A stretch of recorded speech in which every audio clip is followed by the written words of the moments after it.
पिबत भागवतं रसमालयम्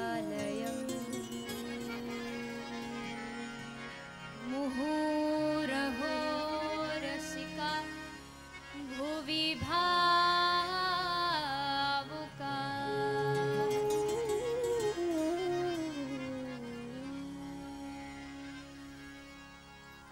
सबसे पहले भागवत जो है ये इस पृथ्वी पर प्रभु की एक सबसे बड़ी देन है। ये एक बहुत सुंदर फल है। आया कहाँ से? ये फल आया नारायण भगवान से। वहां से ब्रह्मलोक गिरा, ब्रह्मलोक से शिवलोक, कैलाश लोक, स्वर्ग आया, किसी ने नहीं अपनाया और फिर ये फल आया पृथ्वी लोक पर। देवता भी जब सुखदेव जी कथा सुनाना प्रारंभ कर रहे थे परीक्षित को, तब देवता अमृत लेके आए थे। महाराज ये आप अमृत परीक्षित को पिला दो और हम सबको चल के आप स्वर्ग में कथा सुना दो। कहाँ पेड़ के नीचे बैठे हो, क्या लोग कहेंगे कैसा वक्ता है, एक पेड़ के नीचे कथा सुना रहा है। अरे महाराज स्वर्ग जाओगे तो इंद्र की गद्दी पे बैठ के कथा सुनाओगे तो कितना सम्मान बढ़ेगा। ये भाई फलाना वक्ता स्वर्ग में देवताओं को कथा सुनाता है, ऐसा वैसा नहीं है। लेकिन सुखदेव जी ने जो डांट लगाई देवताओं को, अरे मूर्खो, क्व सुधा क्व कथा लोके क्व कांच क्व मनिर्वहन। क्या भला एक कांच का और एक हीरे की कभी तुलना की जा सकती है? कहाँ तो कांच, कहाँ हीरा, कहाँ ये तुच्छ सा अमृत और कहाँ ये रस से भरी हुई श्रीमद् भागवत कथा। इसकी भला तुम कैसे तुलना कर सकते हो?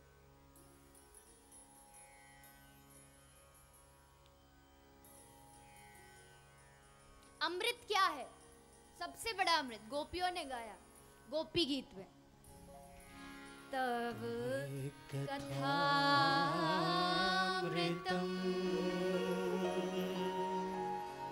ताप्त जीवनम कविभिरीडितम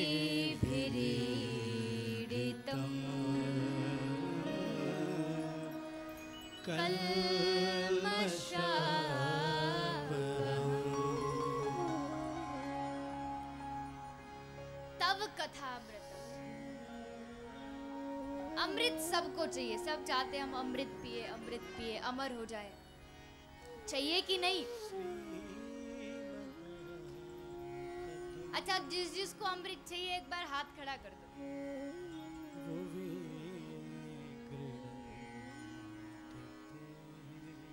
पिछले वाले कौन से मोहल्ले में बैठे हैं? अरे भाई चाहिए तो ऐसे थोड़ी पूरा दोनों हाथ खड़े करके दिखाओ जो पता चला इनको अमृत चाहिए। अच्छा, अब अमृत चाहिए कौन सा वाला? देखो दोनों अमृत मिलेंगे।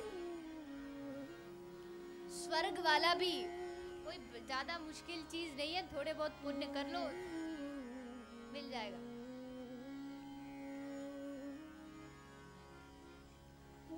लेकिन उस अमृत को पीने के बाद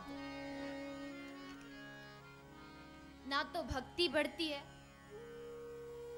ना प्रेम बढ़ता है, सिर्फ बढ़ती है तो आयु।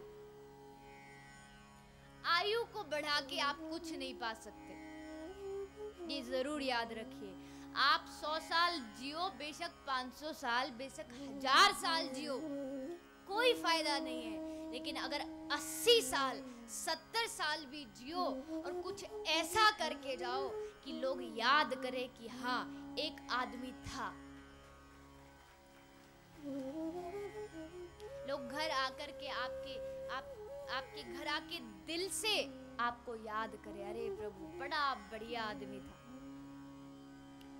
दिल से याद करें, नाटक के लिए नहीं।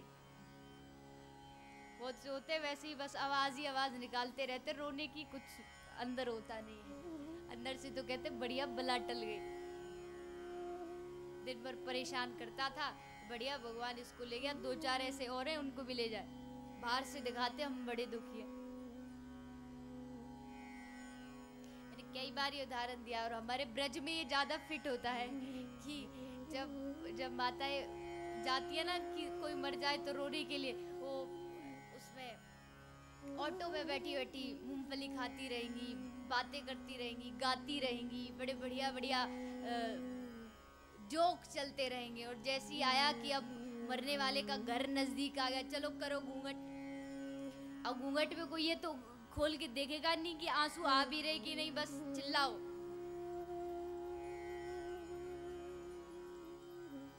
सब ऐसे नहीं होते। अब जिसका अपना परिवार का जाता है खैर उसको तो दुख होता ही है, पर जो कहीं दूर का रिश्तेदार होता है वो तो बस ऐसे ही चलो सब जा रहे चलो हम भी चल रहे। नहीं, दिल से याद करें कि भाई बड़ा अच्छा आदमी था वो। इस कथा से अब अगर आप सोचिए, राहु केतु ने भले अमृत पिया, और कितने देवता हैं जो अमृत पी के बैठे लेकिन उनको कोई नहीं जानता, लेकिन आज भी ध्रुव को, प्रहलाद को, नामदेव को, तुकाराम को, मीराबाई को, हरिश्चंद्र को हजारों सालों के बाद आज भी हम उनका इज्जत से नाम लेते। क्यों? उन्होंने अमृत नहीं पिया था लेकिन कथा अमृत पिया था, इसलिए आज भी वो अमर है, आज भी अमर है।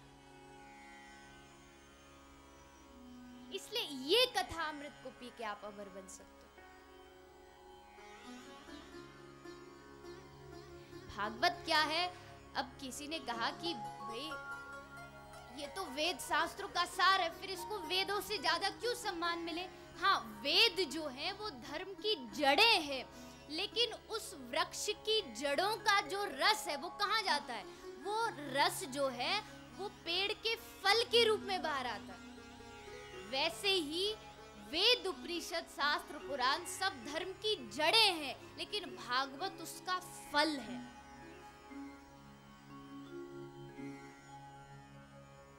पिबत भागवत रसमालय।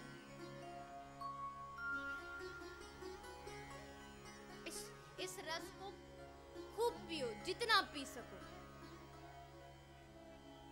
इससे कभी तृप्ति नहीं होनी चाहिए, इससे कभी ये नहीं होना चाहिए कि भाई अब तो बहुत सुन लिया, अब क्या करें सुन करके, अब नहीं सुनना। ये तृप्ति नहीं होनी चाहिए। ये तो जितना मिले, जहां से मिले, इसको पीना चाहिए।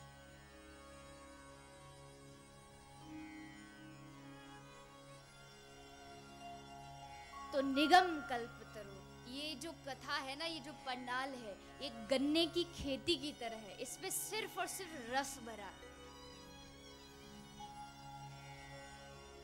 तो ऐसा बड़ा ही सुंदर श्री व्यास जी वर्णन करते हैं। इसके आगे धर्म, अर्थ, काम, मोक्ष के बारे में श्रवण कराया जाता है, लेकिन उससे पहले आइए सभी 2 मिनट भगवान नाम का कीर्तन करेंगे। हमारे बीच में एक बड़ी सुंदर गायक है, तो सभी सुंदर है, तो आइए सभी श्रवण करते हुए, भाव से, श्रद्धा से, प्रेम से, ताली बजाते हुए, साथ में गाते हुए मिल करके। कृष्ण गोविंद।